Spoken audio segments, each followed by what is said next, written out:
We're so glad you came to worship with us this evening.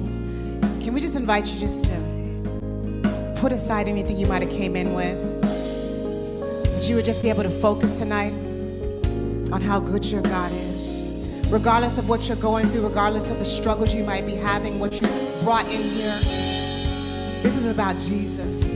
It's about focusing on Him, believing that He is still a great God, even to you.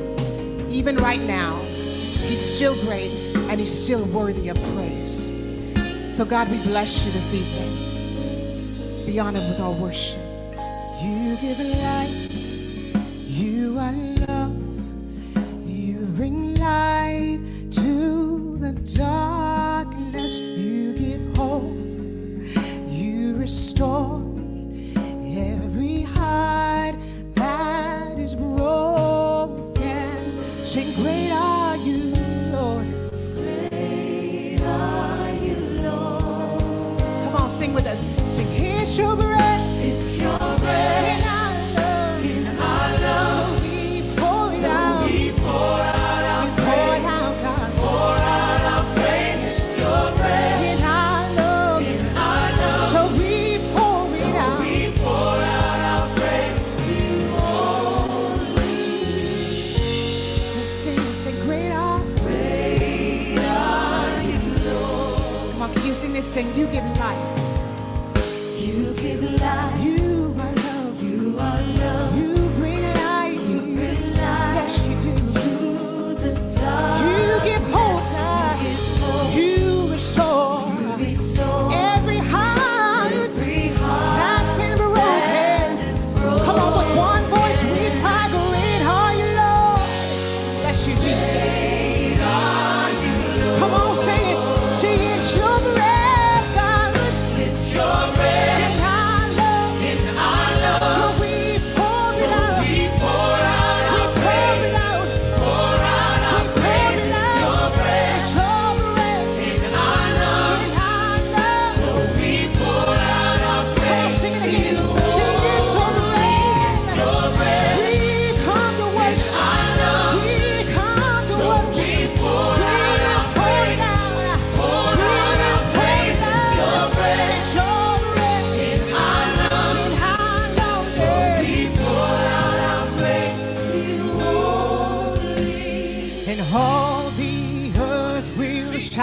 Your praise, our hearts will cry, these bones will sing.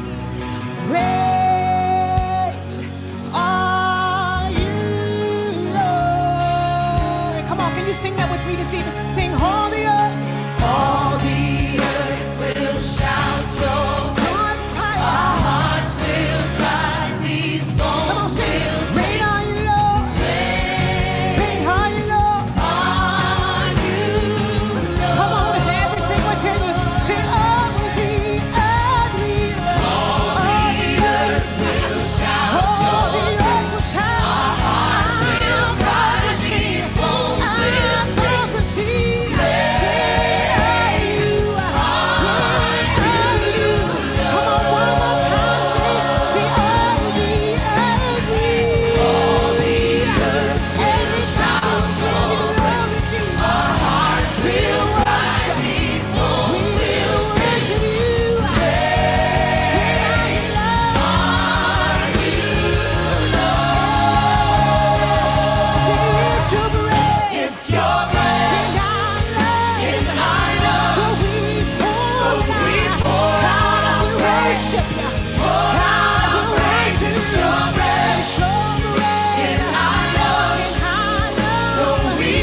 All the earth will shout your praise.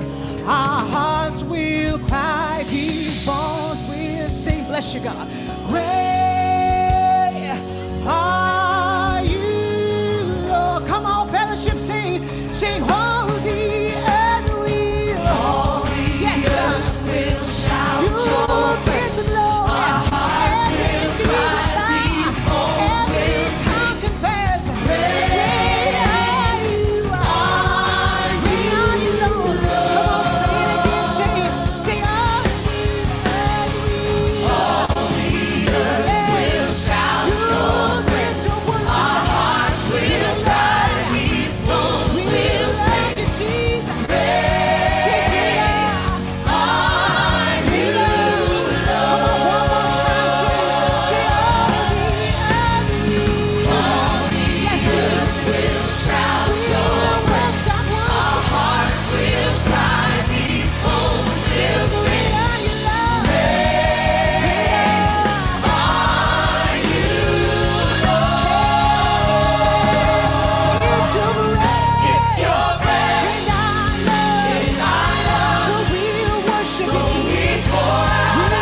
matter what we're going through, we declare your great, your great, your great, God. Great are you, Lord. We speak of your greatness, God. We share your word that you be praised. We share your great, your great, your great. Great are you, Lord. Great are you, Lord. Last time, say you are a great God. Great are you, Lord. Bless you, Jesus. Great are you. Great are you, God. You are a great God. Yes, you are. Show me your breath in us. We'll pour it out. We'll pour it out. We'll pour it out on you, Jesus. Bless you, Jesus. We'll pour it out on you, God. Great are you, Lord. Bless you, Jesus.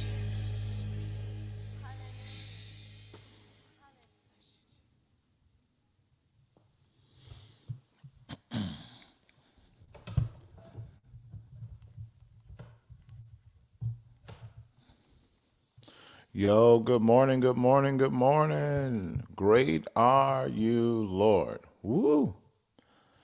That just takes me in every single time. Great are you, Lord. Yo, welcome to Good News Today. So good to see y'all back. Let's get it in. Come on, come on. Let's go. Joy pains every day. Come on. Jesus making a way. Cause everything's gonna be okay. Come on. Joys, pains, ups and downs. Gotta get it up, gotta get the crown. Jesus making it down. For God so loved the world that he gave his only begotten Son, that whosoever will believe in him shall not perish but have everlasting life. Yeah. Yo, turn my mic up. Y'all ain't see this coming. Here we go. Get ready to catch this. Come to snatch your righteous mind, not your edges. God is the goal, and then there's the period. This thing is real. Woo-cha, we serious, intentional, original. God is in control. Do it for your soul. Gotta let the whole world know. Hey, oh, hey, oh. Everything's gonna be okay. Everything's gonna be okay. Gonna hear some good news today. Yo. Everything's gonna be okay. Put it in the comments, write it down, see it, say it. Most of all, believe it. Put it in the comments, write it down. Everything's gonna be okay. Everything's gonna be okay. Yo. Whew. What a week. It's been a week. It's Wednesday. I don't know about y'all.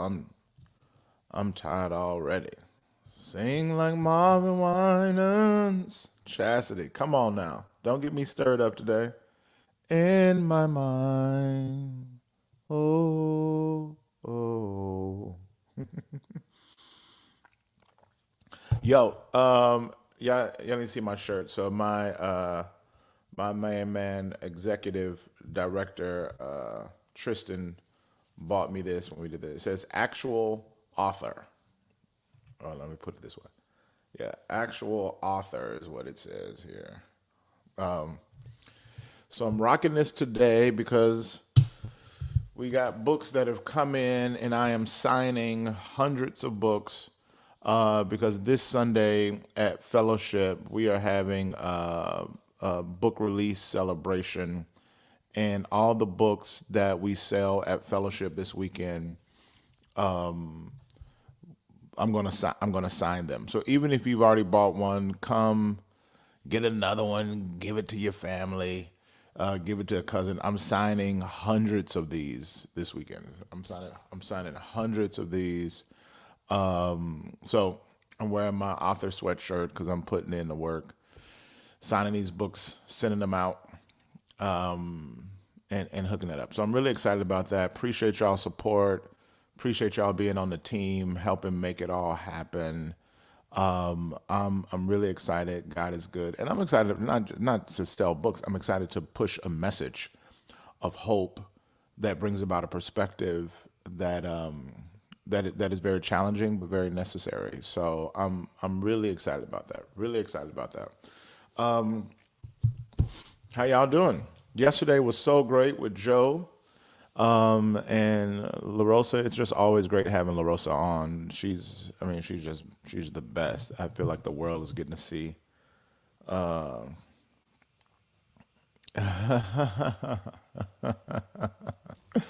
That's hilarious. My mother-in-law, that's so funny. Um, so LaRosa is always great to have her on. Um, as I've been talking about this message of love and hope, the thing that's been so surprising to me is how easily we miss what love is. It's just how easily and honestly, just how naturally we miss what love is and how deep the assignment is. How deep the assignment is and how challenging the assignment is. How challenging the assignment and how quickly we abandon the assignment as soon as we get uncomfortable. Like, I ain't got no problem loving you until you get on my nerves. Then it's like when you get on my nerves, all all prerequisites, all requirements of kindness, long suffering, not seeking to serve you, it's all gone. It's all gone.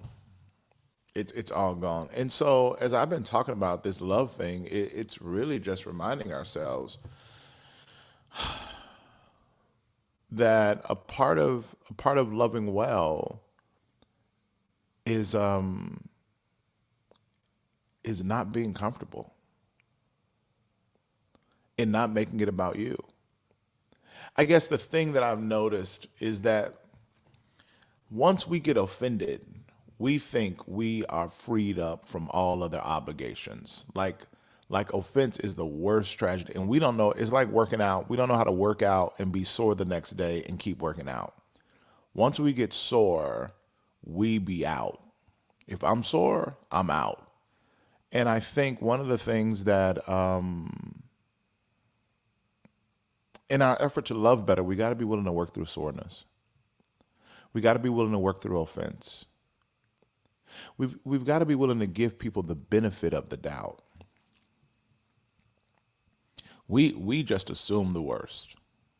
We don't give nobody the benefit of the doubt. We assume that you are trying to destroy me, and so I'm going to treat you like trash. And God is like, yeah, no, that's not what we do. That's not what love is. That's not what love is. So I want to push us to work through soreness. Some of you got offended last week. And 50% of the time, or if not 90%, this is not I ain't got no real stats. But oftentimes you have picked up on something that ain't even there.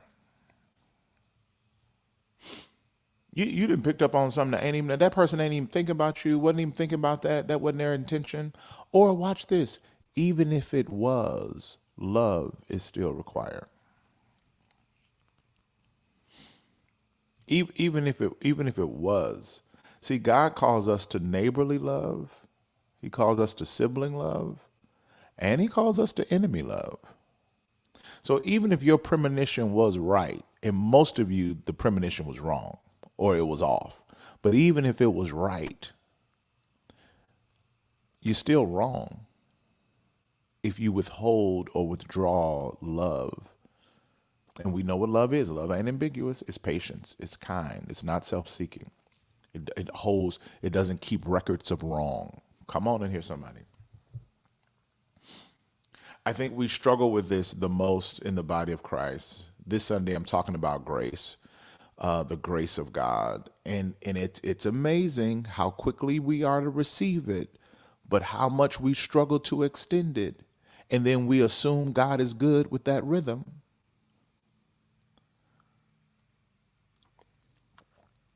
I'll say that again. It's crazy how quickly we are to receive the grace of God, which you got to receive it to make it every day. But how selective we are with extending it. Like we got so many restrictions and requirements and prerequisites for us to be able to give someone grace. And if God had just 1% of the prerequisites that you have before you give other people grace, you wouldn't even make it another day. You'd have to you'd have to shut it down today.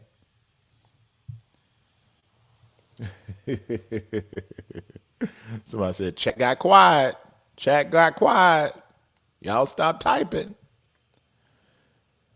So I think in order to love well, we've been on this journey. And then, if you haven't been following the church series on the sermons, our sermon podcast just got up on Spotify and we're on iTunes. So you can go and catch up on the sermons there. As we've talked about how love is empathy, love requires sacrifice. Last week we talked about how love is justice. Love is justice. So if you hadn't left the church before then, you probably gonna leave now, because I'm making it hard. Well, the gospel is making it hard, and I'm trying to be obedient to the gospel for us to be cheap-seated Christians, sitting in the cheap seats of Christianity, offering up a worship that cost us nothing. I'm trying to make that real hard for all of us. Because the gospel makes it hard for all of us. So this ain't an Albert Tate agenda. This is what the gospel does. And I'm trying to make it real hard for us to sit in the cheap seats of Christianity and offer up a worship that cost us nothing. So we talked about justice and what that looks like. Somebody said 10% is what happens to you, 90% is how you react. Call to conquer. I like that. I like that. So what you need to think about as we think about the quality of our love that we offer one another, you've got to immediately consider the quality of love that God offers us.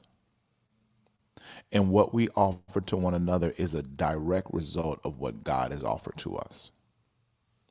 Like you gotta see that in real time. The grace that you extend is a direct result of the grace that you have received. So now, if God hasn't given you a grace, and if God hasn't graced you, and if God hasn't loved you, then don't you give nobody no grace and no love, period. Shut it down. That's the ball game.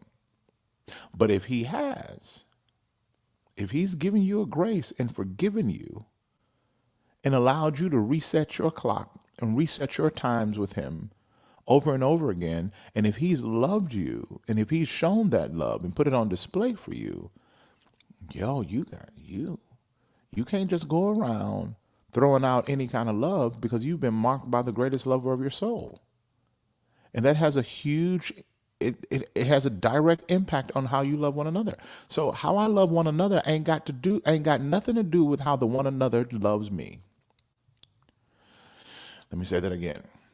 How I love the one another's in my life has nothing to do with how the one another's love me.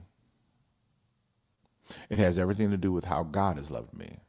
And his love defines all and sets the standard for all and shapes all the love and grace that I extend. Has nothing to do with the acts of one another's, just like the grace that you receive from God has nothing to do with your acts. Grace cannot be earned. And the reality is sometimes life would be easier if it could be earned. But that would then, at that very moment, stop it from being grace. Grace is not earned. So you can't earn it, and then you can't hold other people captive to their ability to earn it before you extend it. I'm just talking today. I'm just talking. Y'all in here with me? Y'all in here? Ain't nobody shouting, really. Ain't nobody throwing nothing today. I think, and this is what How We Love Matters is all about, in many ways, it's about us getting back to loving one another because that's our greatest witness and that's how we win. That's how we win. As I look to the future, Christians, our greatest influence will not be our ability to think rightly on doctrinal issues. Our greatest influence won't be our packed churches on Sunday morning with cool lights and bands and smoke and mirrors and stuff. We can't compete with the events. I think our greatest witness will be what God always intended it to be. And it's our ability to love in the earth. It's our love. So how we do that love, how we execute that witness is a really big deal to God. Is a really big deal to God. So that's where I'm being pushed myself. And that's where I want to push you. To love better. And here's the deal. Here's the deal. It's all about loving people that are hard to love. I ain't talking about people that's easy to love. You're going to be able to do that fairly easy. That's going to come natural. I'm talking about, so whenever you're considering and thinking about what I'm talking about in the application of what I'm saying, think about somebody that's hard to love. Think about somebody in your life that is unworthy of grace. Think about somebody in your life that deserves to be ignored and deserves for you to rock them, for you to be like, they matter not. They have no significance. God says, now let's talk about love. Now let's talk about how we love. Now let's talk about kindness. Let's talk about grace. Let's talk about mercy. See, we just apply this godly love, this beautiful love to people that's easy to love. So easy. Easy to love. The Jesus in me loves the Jesus in you. The Jesus in me loves the Jesus in you. So easy. Y'all remember that? Yeah, because if I got Jesus in me, I can love the Jesus in you easily. But what if you show up and act like you ain't got no Jesus in you?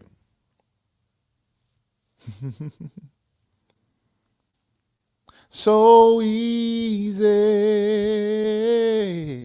not to love you at all. Not to love you at all. Not to love you at all. So easy not to love you at all. So we got a love problem, y'all. We got a love problem. In love is not saying no. I can hear some of you saying, well, they got an abuse problem. They got a toxicity problem. They got an oppressive problem. It's not that we are then a passive people. Jesus wasn't passive at all. Jesus wasn't no rollover. Like, I'm not just gonna have people rolling over me. People didn't roll over Jesus. You can't roll over me if I've already walked in such a level of humility that I've surrendered all of that. So you may think you're rolling over me, but you're not. I'm walking in a posture of humility and surrender. That makes it real hard for you to knock me down because I'm already low. Not in self-worth, but in self-indulgence. I'm already low. You see what I'm saying? All right, just some things to talk about. Just some things to think about today as you start your day. How are you? If you were rated, if your love got a rating,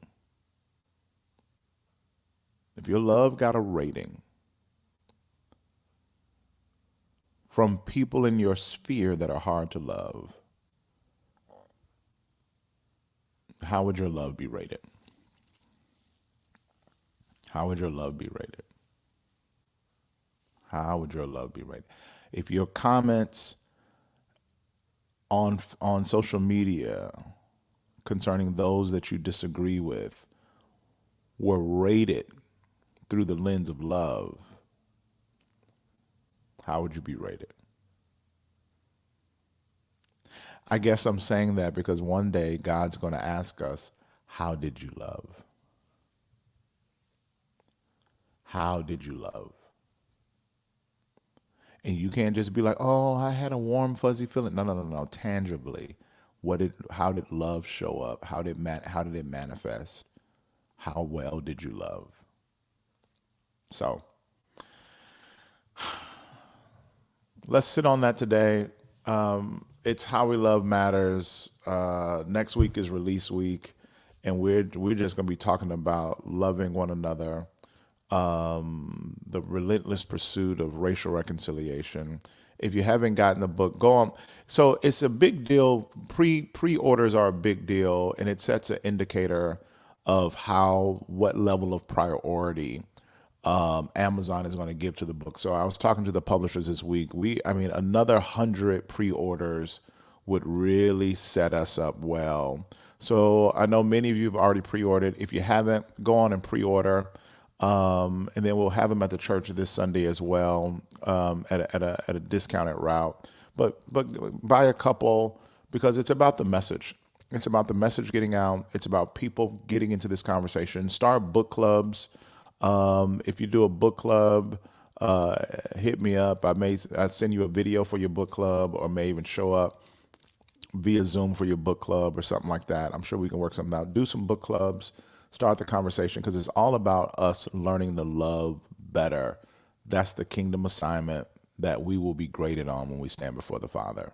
And I want us all to pass with flying colors, because he's loved us so well. That should shape how we love one another. So, all right, y'all. Have a good day. I'll see y'all tomorrow. Peace.